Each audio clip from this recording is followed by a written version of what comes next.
Hello everyone, I'm on the Five Pits Trail in North Derbyshire. Five Pits Trail is a kind of walking and cycling network made up mainly of the Great Central Main Line, but also parts of different colliery branches. They're all landscaped away, which is a bit annoying.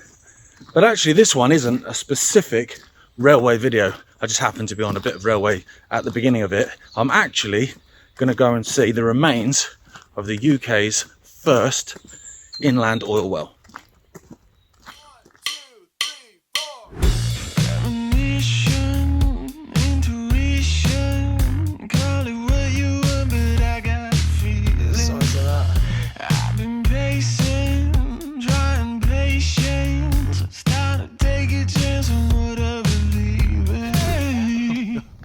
Need to stop me eating like this, and then by the fifth time it's just awkward, isn't it? Okay, I've come off the path now. See, a railway would go straight on. It went over a bridge. So there's very few photos of, annoyingly. I found one, but the quality's not great. But we're going to come round and then we'll get to the bottom of something called the Loco Plantation. That was basically the spoil heaps of Pilsley Colliery. So this is where that viaduct went across. Or a trellis bridge went across, sorry. But obviously now I've got to do the climbing. But there you go, Loco Plantation. So these are the spoil heaps here. I had a little look around Pilsley Colliery a while back when I did that Tommy Ullet Mile from Tibshelf. I don't know if you remember that video. And there are a couple of buildings left. I think it was a canteen, I think, for the colliery, which they converted into a really nice pad now, which is cool. Hello, mate.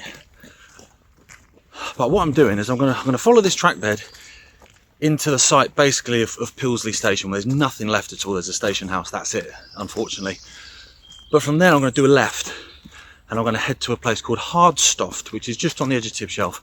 I'm going to try and find Hardstoft number 1 oil well, because there were actually 3. But then the first one is the significant one. As I say, it's hard to believe you're on a railway.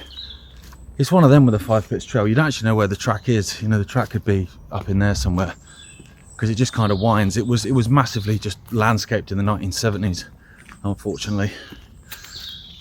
Okay, so the oil well. I apologise for being slightly out of breath. There's a hell of a hill to clamber. So 1915, during the First World War, obviously the UK government was getting a bit paranoid about being dependent on foreign oil imports and stuff like that. How you doing, mate? Yeah. Hello, alright, hiya. And they obviously wanted to, you know, have a big, strong oil source of their own. So they identified three locations. One was in Staffordshire near the Potteries, kind of around Stoke Way. One was in Scotland, just outside Edinburgh. And one was in North Derbyshire, right near where I am now. And the reason they knew about it is because there's so many collieries around here. So you've got Pilsley Colliery literally right there. You've got 2 Tibshelf collieries there. You had Williamsthorpe just there, Silver Hill just there. Just a huge kind of area of collieries. And what they kept doing was they kept getting oil seeping through the rock. So they knew there was oil here, basically. So they started trying to explore and trying to find it. And then in 1919, they finally found that black gold, black liquid gold. And that was that. Here we go. So we're now kind of around the site. You can't see it because of the way the hill is. But Pilsley Colliery was just there. These are the kind of spoil heaps, which are now, like I say, that Loco Plantation. And this is kind of ish the track bed of the Great Central, but it's hard to tell. There are a lot of midges though. So Hardstoft oil well, doing fine, and then the war ended. And so actually the government couldn't use those kind of wartime laws to be able to kind of do what they wanted, really.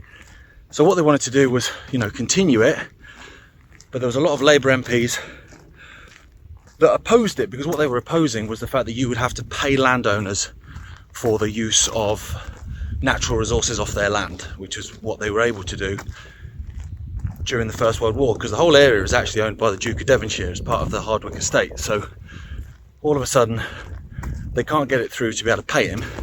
Duke of Devonshire is not happy because it's his land, he wants the money. So what happened was they shut down all but 2 of the oil wells. They shut down all but one in Scotland. I think it was called Darcy. That was just outside Edinburgh. That one carried on.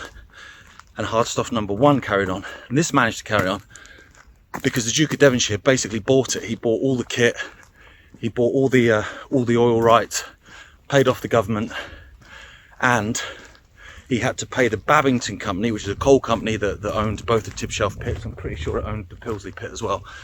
He had to pay them off as well because they were obviously trying to explore all the coal, but they had to leave a 2.5 acre block around the oil well, which they would have liked to explore. So he had to pay them off for obviously that lost revenue.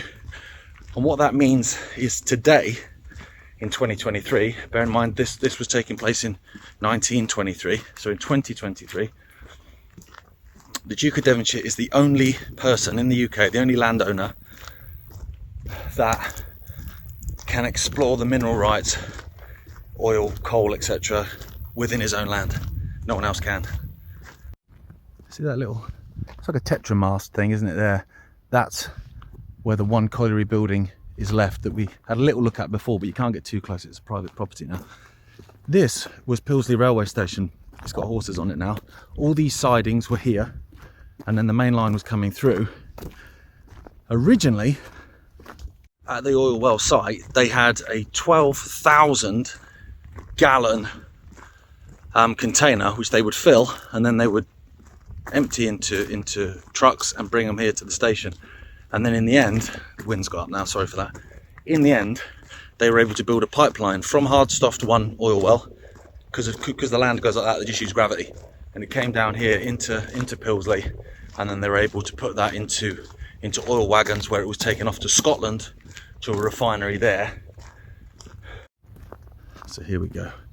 I'm actually on one of the sidings now, basically. This 5 Pits trail follows one of the sidings. The actual main line is through that field there.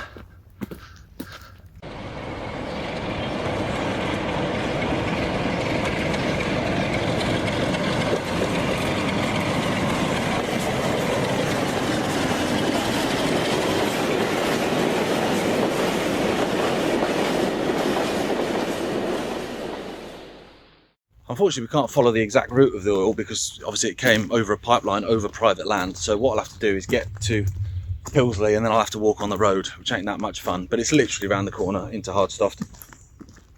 They sunk a further 2. Once the Duke of Devonshire had it and it was his, they sunk another one in 1924, and that didn't strike oil, but it struck gas. And so they used that gas to power all the machinery at Hardstoft 1, and they used all that gas to power all the households, all the cottages, which were these little wooden sort of cottages for the people that worked at that oil well. Then in 1925, the Americans came over again because they were kind of quite important in building the original one, because even though they were neutral in the First World War, they kind of weren't really, so they helped out a lot with trying to find the oils. Obviously, you know, Texas and Philadelphia and places outside Philadelphia, Pennsylvania, places like that, they'd struck quite a lot of oil. So they then tried to open one of their own, and they didn't strike oil and they didn't strike gas. They just strike this massive rock that then basically just decimated all their kit. So they gave up on that. So number 1 struck oil, number 2 struck gas, which was again a result. Number 3 unfortunately did nothing for them. It carried on going until around about 1952. It kind of skirted off around the time of the Second World War, but then the Second World War gave it a little bit of a lift, because obviously it's like, oh, I'll try and get some more oil out, you know, banging out as many barrels as they could for the war effort. Then after the war, it finished, and that was the end of that. They capped it in 1952. And then what happened was it was just left. It was just left to rot, basically. So then they knocked down the barracks. This is in about 1957, I think. They knocked down the barracks at Hardwick, which is a big, you know, Hardwick Hall, which is a big country house and a seat of that Duke of Devonshire. They knocked down the barracks and they took all the spoil and all the debris and all the nonsense and just chucked it on top of where this oil well is. So then a gentleman bought it a few years later. It's a gentleman I've actually been talking to, because obviously I asked permission because it's on private land. He bought it and turned it into a garden centre, a nursery, but the actual oil well itself is just behind that, so it's on private land. But like I say, I've messaged him, we've had a chat. He's a lovely bloke actually. So he's allowing me to go up and just have a little look, basically in his back garden, to be honest, and see what I can find left of that oil well.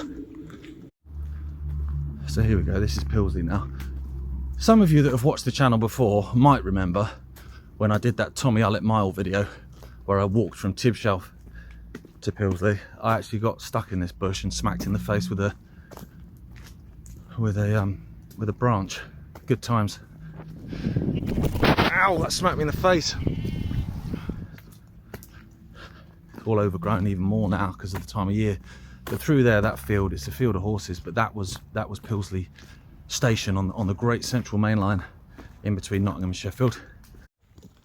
I was reading that around the time that they dumped all this, spoil and bricks and mortar and nonsense from the barracks on top of that oil well site, they chopped down all the trees, and they were actually significant trees, and they actually had a protection order on them. Even back in the late 50s, they had a protection order on all these trees, but they chopped them down anyway.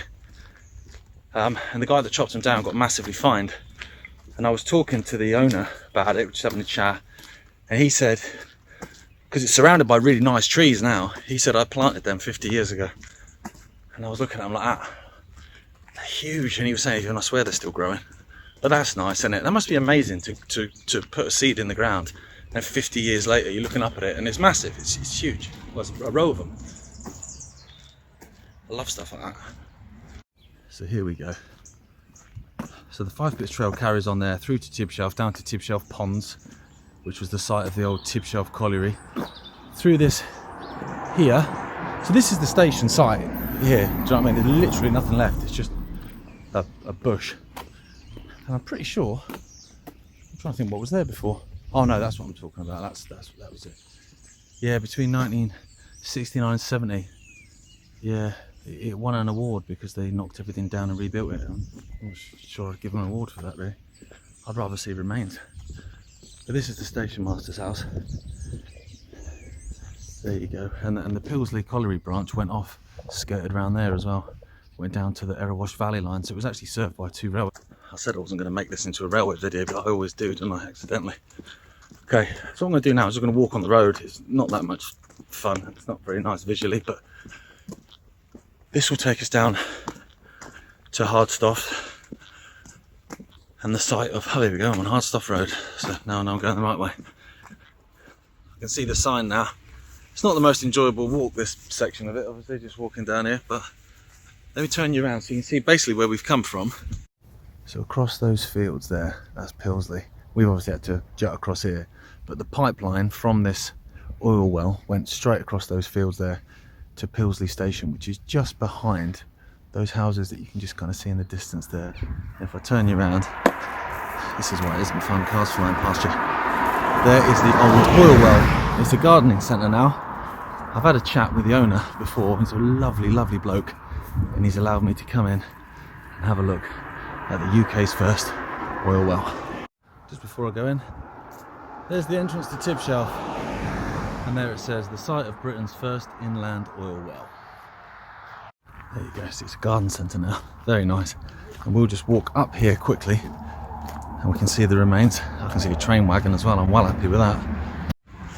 This oil well was capped in about 1952. But I was talking to the gentleman before, because obviously I asked permission before I come up places like this, because this is private, this bit. And he was telling me that a few years after that, some people came up here, organised as well, big trucks and a bulldozer and stuff to try and do loads of fly tipping, and they actually knocked the cap off of this oil well. So it was all, properly capped and all that stuff, and they knocked it off. And so little bits of crude oil do leak out, and they still leak out. We should hopefully be able to see. See, it's really subtle, isn't it? It's just in, some blackberry bushes by the look of it. But this was Britain's first oil well. Test drilling commenced around 1915. On the evening of the 27th of May 1919, oil was struck at 3,070 feet. Wow. And they produced 28,000 barrels of oil. Now, the actual point where it comes out is kind of buried, I think. There is a little pipe that when it's, winter, you should be able to see. But look at this. Look at the colour of it, you can see.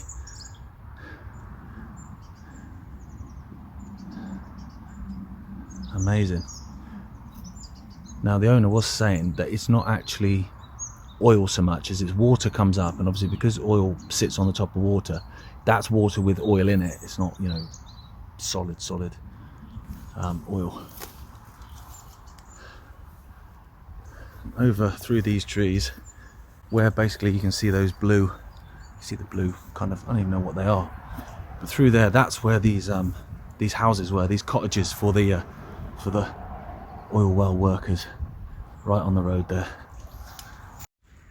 So there you go, the UK's first inland oil well. There's history everywhere, especially in Derby, but it's just hidden away in a garden centre, but you can find it if you look for it. Perfect time to be leaving though, for some reason the heavens have opened. As always, thank you so much for watching, really appreciate it, and I'll see you next time.